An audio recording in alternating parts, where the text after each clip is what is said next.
I just want to say to the Jackson family, thank you for your time, your energy, your efforts, your dedication, and your commitment to criminal justice reform and to social justice, and to your fight for social justice. I'm Justin Slaughter, Illinois State Representative of the 27th District, representing the far south side of Chicago and the southwest Cook County suburbs. But I also double as the chairman of the House Judiciary Criminal Committee. This is where all of the criminal justice reform bills come through my committee. The governor's done an excellent job. We've signed the marijuana bill. This is the most social equity-centric bill in the country. The governor signed a bill that's looking at racial biases in traffic and pedestrian stops. We've signed a measure that allows judges to give certificates of good conduct to returning citizens so that they can access housing and jobs. We also signed a measure that allows returning citizens to get jobs easier in the healthcare industry. So we're doing all that we can to continue our fight with criminal justice reform. And it's really in three phases: trying to keep our brothers and sisters out of jail and prison. But if they are there, are the programs and the services and the initiatives evidence-based? Are they best practices? Is there a continuum of care model? Are they getting what they need pre-release before they get out into the community? And then when they're out in the community, what are we doing to create those opportunities to lower recidivism? Today we're talking about House Bill 94. This is very significant. We continue to fight against our prison industrial complex. 5%, our country makes up 5% of the world's population, but 30% of the prison population. And we have a significant issue with prison overcrowding.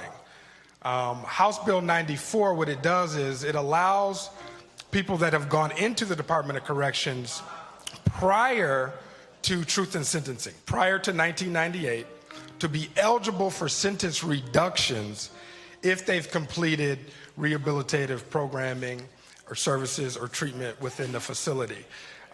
This is a difficult measure that we're taking up. We're continually trying to balance our state's Victim Rights Act and respecting victims, but at the same time looking at the issue that we have with long-term sentences. 40,000 individuals in the Department of Corrections, 26,000 out in the community on mandatory supervised release, 7,400 with sentences 30 years or more, 4,400 with sentences of 50 years or more. So as we look at this from a fiscal standpoint, we're trying to pull in our folks on the conservative side to look at this from a fiscal lens.